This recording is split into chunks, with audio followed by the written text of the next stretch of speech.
요즘에 제 삶 가운데 떠오르는 한 단어는 선택입니다. 누구나 인간은 보다 나은 삶을 꿈꿉니다. 그래서 그 나은 환경과 나은 상황을 선택하기 위하여 많은 갈등 속에 살아갑니다. 그리고 많은 저울질을 합니다.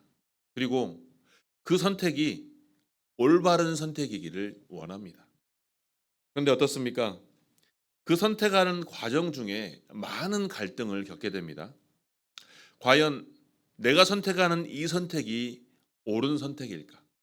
그리고 이 선택으로 인하여 나에게 얼마나 유익이 될까? 사실 보다 나은 삶을 향한 그 선택을 향한 갈등은 누구나 갈망하고 있으면서도 때로는 그 갈등 때문에 많이 주저주저합니다. 왜냐하면 그 선택으로 인하여 내가 책임지고 감당해야 될 일들이 더 많이 발생할 수 있기 때문입니다. 그래서 쉽게 선택하지 못하고 고민하고 고민하며 걱정하고 염려하는 것이 우리네 인생들입니다. 심리학자 베리 슈워츠는 이것을 선택의 역설이라고 부릅니다. 즉, 선택할 것이 많을수록 인간의 삶이 더 행복할 것 같지만 오히려 실제는 더 불안해지고 더 쉽게 후회하며 더 깊은 공허감에 빠진다는 것입니다. 그런데 오늘 우리에게 직면한 문제는 무엇을 먹을 것인가, 무엇을 볼 것인가, 무엇을 누릴 것인가, 이것이 문제가 아닙니다. 더 본질적인 차원에서 선택의 차원적인 선택을 해야 함이 우리 앞에 놓여 있다는 것입니다. AI가 우리 인간 사고를 대신하고 있으며 물질주의가 우리의 영적인 가치들을 잠식하고 있습니다. 또 상대주의가 절대적인 진리를 흔들어 놓고 있는 이러한 시대에 우리는 과연 무엇을 선택해야 하겠습니까? 내 삶의 중심에 무엇을 놓을 것인가? 무엇을 위해 살 것인가? 그리고 누구를 섬길 것인가? 가나안 땅에 들어선 이스라엘 백성들 앞에서 이제 인생의 황혼에 겹친 여호수아가 그들에게 외칩니다. 그들에게 외쳤던 여호수아의 나이는 110세였습니다. 그는 온 이스라엘을 세겜에 모아놓고 마지막으로 한 가지를 촉구하고 있습니다. 바로 선택하라입니다.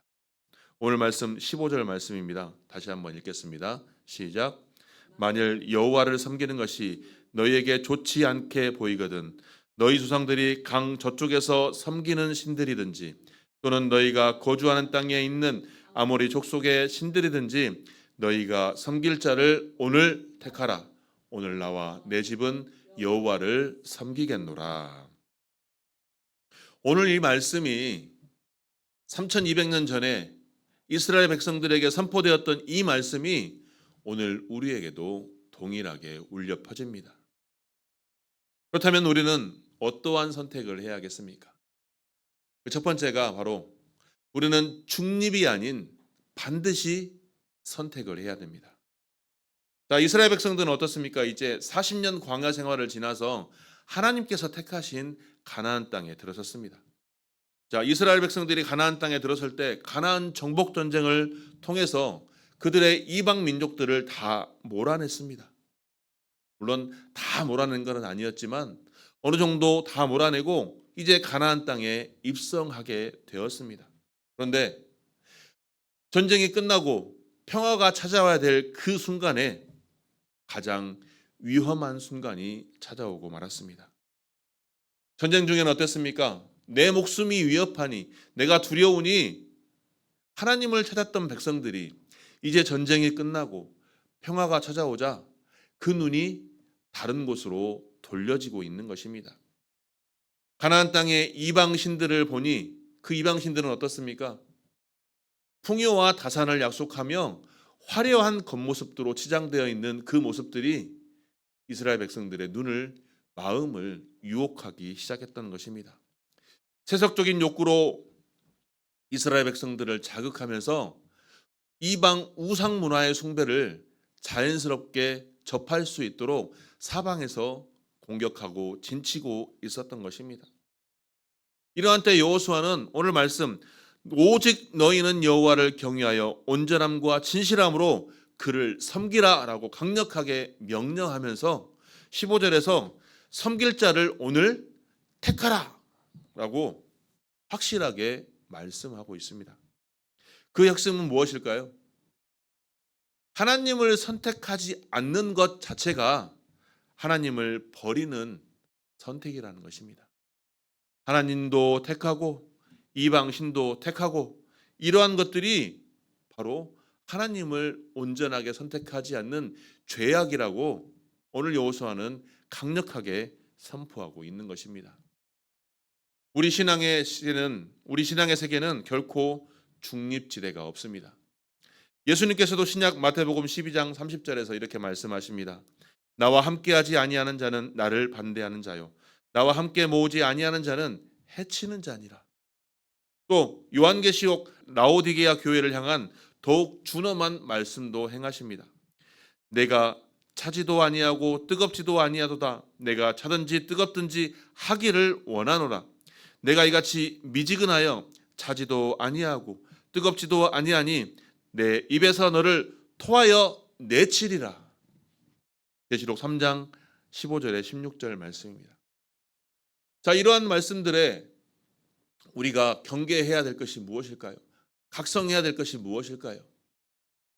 신학적으로는 이를 전적 헌신의 문제라고 하고 있습니다. 헤르만 바빙크라는 개혁 신학자는 하나님과의 관계를 전인격적 응답이라고 표현하면서 지성적으로, 감성적으로, 의지적으로, 즉 삶의 모든 영역을 통해서 하나님께로만 응답하라라고 말하고 있으며 이것이 바로 진정한 신앙이라고 말하고 있습니다. 반쪽짜리 신앙, 편의에 따라 꺼내고 필요 없으면 집어넣는 신앙, 이것은 하나님께서 원하는 신앙이 아니라는 것입니다. 오늘날 많은 그리스도인들이 이 땅의 삶을 살아가면서 세상의 삶을 살아가면서 세상과 신앙 그 사이에 들어가 있습니다. 주일에는 교회 나와서 하나님께 예배하지만 주중의 삶은 철저하게 세상의 논리 속의 삶을 살아갑니다. 직장에서는 세상의 가치관으로 일하고 가정에서는 하나님 없이 모든 것을 결정을 내리고 SNS에는 세상 사람들과 구별되지 않는 삶을 노출하고 있습니다. 이것이 바로 과거 이스라엘 백성들과 다를 바가 무엇이겠냐는 것입니다. 특히 우리가 사는 이 시대는 종교 무관심의 시대를 살아가고 있습니다. 종교 무관심은 뭡니까? 특별하게 하나님을 믿지 않아도 된다. 내가 안 믿는 것은 아니다. 다만 나는 이 땅에서 착하게만 살면 되지 않느냐. 남에게 해만 끼치지 않으면 되지 않느냐. 그리고 잘 먹고 잘 살면 되지 않느냐. 이러한 말들이 얼마나 우리의 귀를 유혹하고 익숙하게 들립니까? 그러나 하나님께서는 분명하게 말씀하십니다. 그냥 대충 이런 것은 없다라고. 내가 하나님을 선택하지 않을 때 세상은 오히려 우리를 선택합니다. 그래서 C.S. 루이스는 이렇게 말합니다. 매일 아침 당신은 두 가지 일 중 하나를 합니다. 하나님께 주님의 뜻대로 되기를 원합니다 라고 말하거니와 아니면 하나님께서 당신에게 내 뜻대로 되어라 라고 말씀하시도록 내버려 두거나. 사랑하는 성도 여러분, 오늘 예배를 드리고 예배당을 나서는 순간 우리의 선택은 계속됩니다. 선택할 수 있는 선택지는 계속 놓여져 있습니다.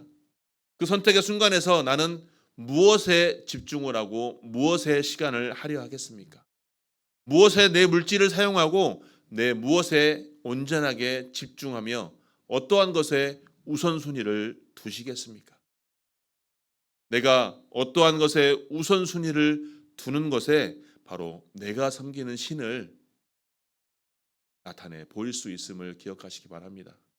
내가 물질에만, 내가 세상 사람들의 인정에만 목말라 있다면 이거는 당시 이스라엘 백성들이 가나안 땅의 이방 민족의 신들에게 눈이 돌아가서 그들의 세속의 욕구에만 빠져 있는 그 상황과 똑같다는 사실을 기억하시고, 그러한 선택이 너무나도 위험한 선택임을 기억하시고, 오직 하나님 우선 신앙의 선택의 삶을 살아가는 저와 여러분이 되시기를 주님의 이름으로 축원합니다. 둘째로, 무엇을 선택하냐가 우리의 인생을 결정합니다. 자, 여호수아는 14절에서 이스라엘 백성들에게 세 가지 선택지를 제시합니다. 그 첫 번째가 바로 여호와 하나님, 그리고 두 번째가 강 저쪽에서 섬기는 신들, 즉 메소포타미아 우상들을 말하고 있습니다. 그리고 세 번째가 아모리 족속의 신들, 즉 가나안 땅 이방 신들을 말하고 있습니다. 자, 이 구분은 단순히 종교적 선호의 문제가 아닙니다. 각기 다른 세계관, 다른 삶의 방식, 다른 인생의 방향을 의미하고 있는 것입니다. 여호수아 24장에서 여호수아는 긴 이스라엘 백성의 회고를 통해서 하나님께서 어떻게 이스라엘 백성들을 끌고 오셨는지를 선포하고 있습니다.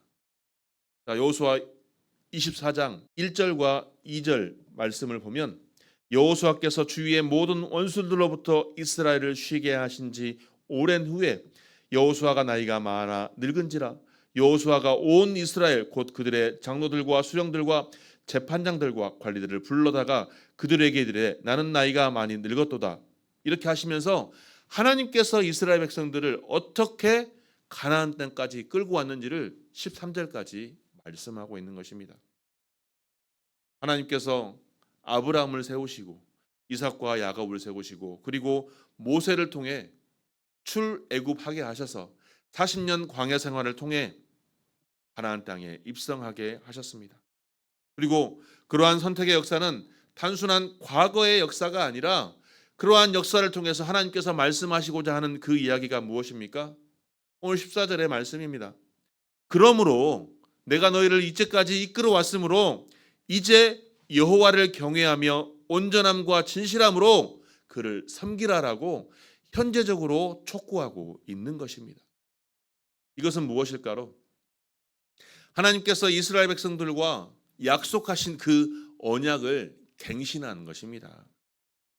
하나님께서 이스라엘을 선택하신 것은 단순한 종교적 결단이 아니라 언약 관계에 대한 회복이라는 말씀입니다.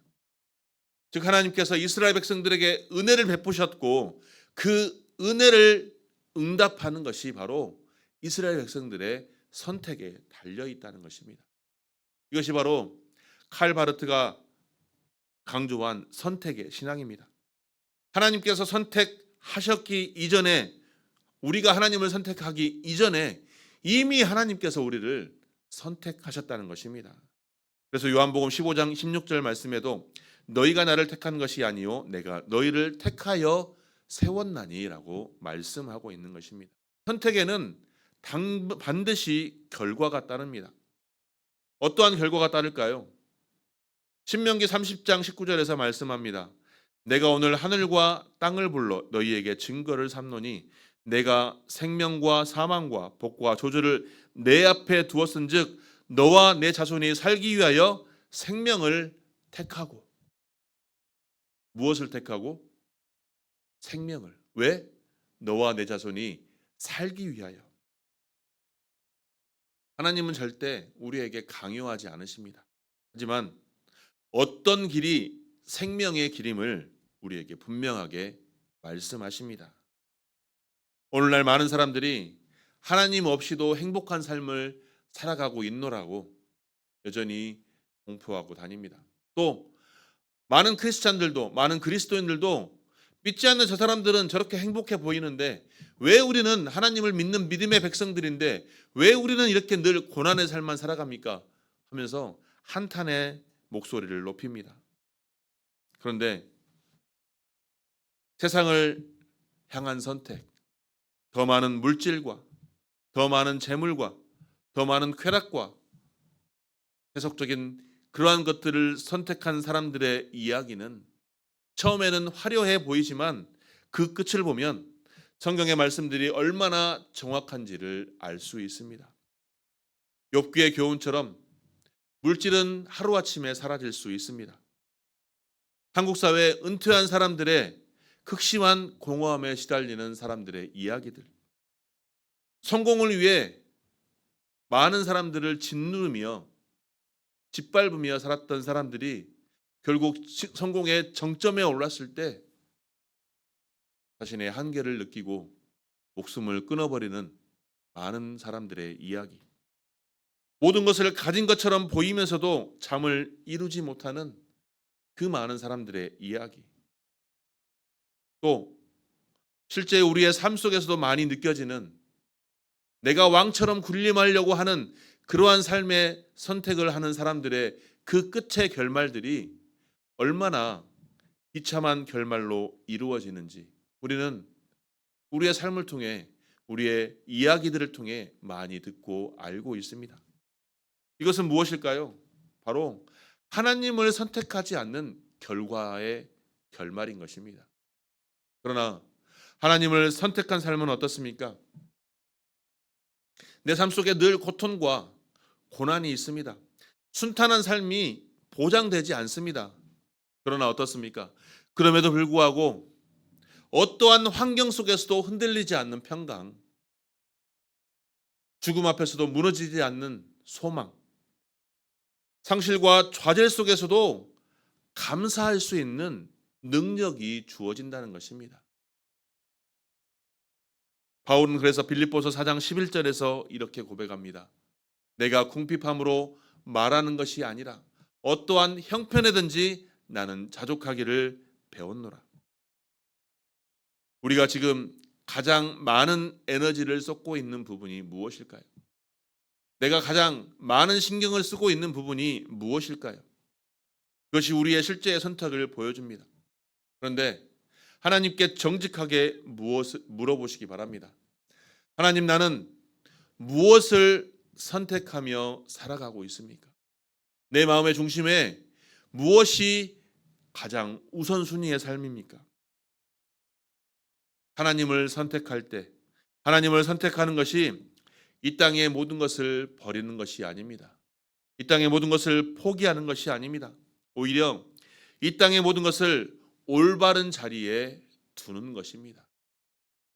재물이 주인이 아니라 도구가 되고, 성공이 목적이 아니라 하나님 나라를 위한 수단이 될 때 나의 삶에, 우리의 삶의 모든 것이 제 자리를 찾아가는 것입니다. 그러므로 사랑하는 성도 여러분, 무엇을 선택할지 결단하시기 바랍니다. 세상을 선택하기보다 하나님을 온전히 선택할 수 있는 저와 여러분의 삶이 되기를 축복합니다. 하나님께서는 우리를 통해 하나님 나라의 일꾼으로 쓰임 받기를 원하십니다. 그리고 그 하나님 나라의 일꾼으로서 이 땅 가운데 믿음의 온전한 백성의 본이 되는 삶을 살아가기를 원하십니다. 그래서 우리가 이 땅의 삶 속에서 믿음의 본이 되는 삶을 살아감으로 많은 믿지 않는 이들이 하나님을 알아가는 그 하나님의 나라를 꿈꾸고 계시는 것입니다. 그래서 우리를 먼저 부르시고 먼저 우리를 이 땅 가운데, 이 교회 가운데 세우시고 이 나라, 이 민족 가운데 세운 것입니다. 여러분, 사랑하는 성도 여러분, 하나님을 선택할 수 있는 영적인 눈을 뜨시기 바랍니다. 내 삶 속에서 그 눈을 뜨고 그 삶 속에서 하나님께서 원하시는 그 삶의 방향으로 온전히 나아가시는 저와 여러분이 되시기를 축복합니다. 세 번째로, 오늘 선택해야 됩니다. 여호수아 24장 15절에서 가장 주목할 단어가 있습니다. 바로 오늘입니다. 섬길 자를 오늘 택하라 강력하게 말합니다. 자, 히브리어 원어로서 오늘은 단순한 시간적 표현을 넘어서 하나님의 은혜가 주어지는 현재의 순간, 그리고 결단을 촉구하는 은혜의 때를 의미하고 있습니다. 시편 95편 7절과 8절은 이렇게 말합니다. 오늘 너희가 그의 음성을 듣거든 너희 마음을 완고하게 하지 말지어다. 또 히브리서 3장 13절에서도 동일한 맥락으로 인용합니다. 오늘이라 일컫는 동안에 매일 피차 권면하여 너희 중에 누구든지 죄의 유혹으로 완고하게 되지 않도록 하라. 오늘 여호수아가 여호수아 24장 14절과 15절 이 말씀을 선포할 때 나이가 110세라고 하였습니다. 그는 사실 이제 자신의 삶이 얼마 남지 않음을 직감하였습니다. 그래서 그의 외침이 오히려 더 절실합니다. 내일을 기약할 수 없기 때문입니다. 오늘 선택해야 하는 것입니다. 엊그제 삶의 현장에서 일을 하고 있는데 고객 중에 한 분이 목사님이셨습니다. 목사님 두 분이 오셔서 차를 고치고 있었던 중에 사무실에서 어떠한 이야기들이 진행이 되었다고 들었습니다. 그 이야기는 그 목사님들의 나이가 굉장히 많으셔서 그곳에 있는 사람들에게 하나님에 대해 선포하고 하나님에 대해 말씀하며 교회 다니지 않는 사람들에게 전도하는 이야기였습니다. 그런데 그것을 듣는 사람들은 매우 불편하였다라고 제가 들었습니다. 상황에 따라서는 너무나 특심이면 상대방이 불편할 수 있습니다. 그러나 오늘 이 말씀을 준비하면서 그 어르신 목사님이 왜 그렇게 강력하고 절실하게 말했을까? 그것을 한번 생각해 보았습니다. 오늘 그 어르신 목사님의 그 마음이 오늘 여호수아의 마음이지 않았을까? 이제 얼마 남지 않는 생에 나는 내가 할 수 있는 것은 오직 하나님만 전하리라, 예수 그리스도의 복음만 전하리라, 그 마음이지 않았을까라는 감동이 제게 왔습니다. 오늘 우리의 삶 속에서 어떻습니까? 내 인생이 얼마 남지 않았다고 생각한다면 나는 무엇을 선택하고 무엇을 행하시겠습니까? 내가 하고 싶은 일만 하겠습니까? 아니면 내가 이제까지 하고 싶었지만 못했던 일만 선택을 하겠습니까? 오늘 여호수아는 자신의 삶이 얼마 남지 않았을 때 강력하게 외치며 오늘 섬길 자를 택하라!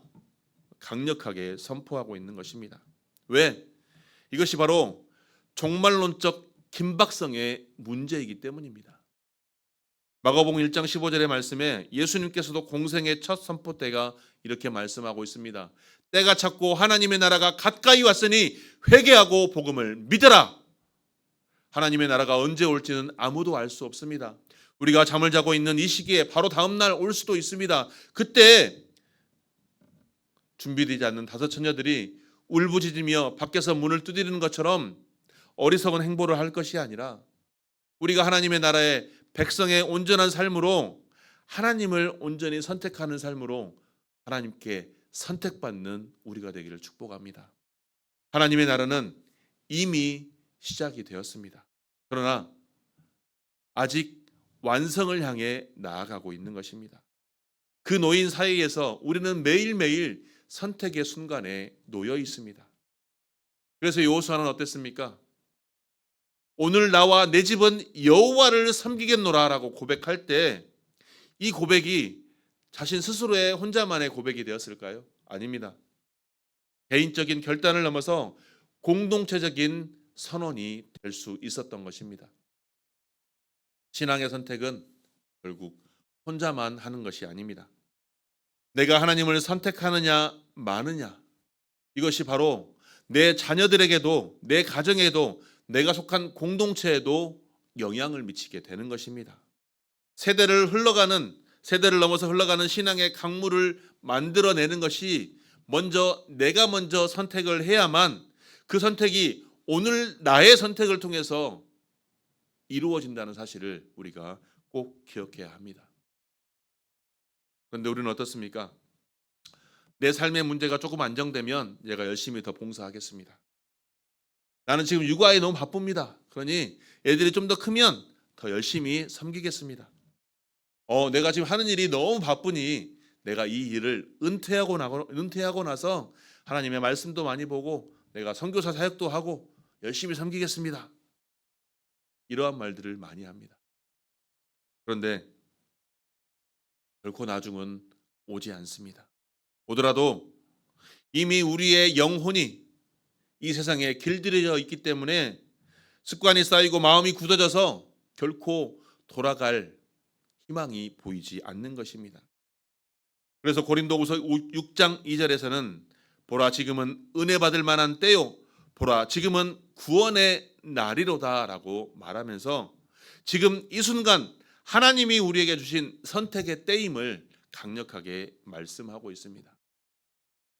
특별히 이제 부모 세대인 우리가 우리 자녀들에게, 우리의 청년들에게 심어줘야 될 유산이 무엇일까요?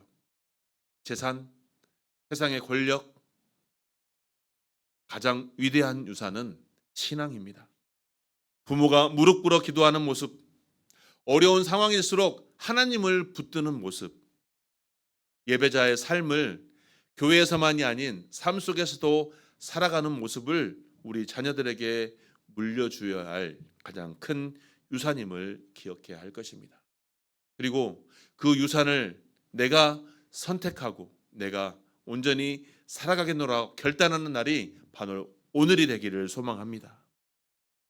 여호수아의 외침으로부터 얼마 지나지 않아 비슷한 시대에 한 이방 여인이 동일한 선택의 기로에 섭니다. 그녀의 이름은 룻입니다. 남편을 잃은 시어머니가 나오미와 룻에게 이야기합니다. 이제 너희들이 남편이 없으니 너희 나라로, 너희 민족으로 돌아가라. 얼마나 합리적인 제안일 수 있겠습니까? 시어머니와 며느리 둘만 있으니 시어머니가 며느리들에게 너희 가고 싶은 대로 가라 라고 했으니 얼마나 합리적입니까? 이때 룻은 젊었습니다. 앞날이 창창했습니다. 자신의 고향인 모압으로 돌아가면 새롭게 삶을 시작할 수 있습니다. 그런데 룻은 어땠습니까? 룻기 1장 6절 말씀입니다. 어머니께서 가시는 곳에 나도 가고 어머니께서 머무시는 곳에 나도 머물겠나이다. 어머니의 백성이 나의 백성이 되고 어머니의 하나님이 나의 하나님이 되시리니. 이 선택은 세상의 논리로 결코 이해할 수 없는 논리입니다. 과부인 시어머니를 따라 이방 땅에 가는 자체가 아무 연고도 없는 그 아무도 없는 곳에 가서 시어머니를 모신다는 것은 세상의 논리로 이해할 수가 없습니다. 그럼에도 불구하고 룻은 선택했습니다. 그런데 그 룻의 선택을 하나님께서는 결코 외면하지 않으셨습니다.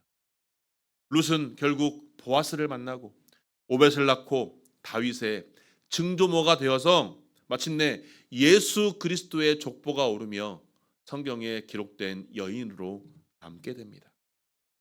하나님을 선택하는 것은 당장의 눈앞에 이익을 포기하는 것처럼 보일 수 있습니다. 그러나 그 선택이 어떠한 영원한 이야기로 이어질지 우리는 알 수 없는 것입니다. 또 바벨론으로 끌려간 소년 다니엘도 선택의 늪에 놓여 있었습니다. 왕의 음식을 먹고 왕의 언어를 배우며 왕의 신하가 되는 것, 세상에서 제공하는 최고의 코스프레입니다. 최고의 코스입니다. 그런데 거부하면 생명을 잃을 수도 있습니다. 그러나 다니엘은 어떠했습니까? 다니엘서 1장 8장에 보면 뜻을 정하여 왕의 음식과 그가 마시는 포도주로 자기를 더럽히지 아니하리라. 뜻을 정하여라고 결단하였습니다. 감정에 따라 흔들리는 것이 아니라 의지를 세워 뜻을 정하여 결단했습니다. 그 결과 어땠습니까? 다니엘과 세 친구들은 사자굴로 던져졌습니다. 그러나 그 사자굴 속에서 살아남았고 결국 바벨론 제국의 총리가 되었습니다. 이 이야기들이 전에 우리에게 전해지는 메시지는 무엇일까요? 어떠한 상황 속에서도 무엇을 선택하냐에 따라서 하나님의 뜻을 이룰 수 있으며 하나님께서 원하시는 계획된 삶을 살아갈 수가 있다는 것입니다. 그리고 하나님께서 원하시는 계획된 삶을 통해 하나님의 영광을 나타내며 드러내는 삶을 살아갈 수가 있다는 것입니다. 오늘 여호수아 24장에서 언약을 돌에 새겨 세겜 성소의 상수리 나무 아래 세웠습니다. 이것은 단순한 기념물이 아니라 오늘 이 사건을 기억하라는 표식인 것입니다. 오늘 우리가 매주일 드리는 이 예배가 그 하나님께 드리는 언약의 헌신의 표식인 것입니다. 우리가 이 자리에 모인 것은 하나님께서 다시 한번 우리를 하나님의 백성으로 다시 한번 받아들이며 우리를 통하여 하나님의 나라가 선포되며 하나님께서 원하시는 삶으로 나아가기를, 세상 속에서도 하나님의 백성의 삶으로 나아가기를 원하시며 다시 한번 결단하기를 원하는 것입니다. 그러면서 하나님께서는 우리에게 다시 한번 말씀하십니다. 하나님 말고 이것을 택하라 저것을 택하라 나중에 해도 된다 꼭 그렇게 해야겠느냐가 아니라 오직 오늘 여호수아가 선포했던 말씀, 오직 나와 내 집은 여호와를 섬기겠노라, 이 고백이 오늘 저와 여러분의 고백이 되기를 하나님께서는 온전히 원하신다는 사실을 기억하시기 바랍니다. 그리고 그 고백이 내일이 아니라, 나중이 아니라, 내가 형편이 풀릴 때가 아니라, 내 상황이 좋아질 때가 아니라 바로 오늘 나와 내 집이 여호와를 섬기겠습니다 라고 결단할 수 있는 우리의 입술의 고백이, 마음의 심령의 고백이 되기를 주님의 이름으로 축원합니다. 그래서 그 선택을 통하여서 하나님의 뜻을 이루고 하나님께서 원하시는 삶으로 이 땅에서도 어려움 속에서도 고통 속에서도 좌절 속에서도 늘 승리의 삶으로 소망 가운데 하나님께서 원하시는 삶으로 하나님께 영광 돌리는 귀한 주의 권속들이 되시기를 주님의 이름으로 축원합니다.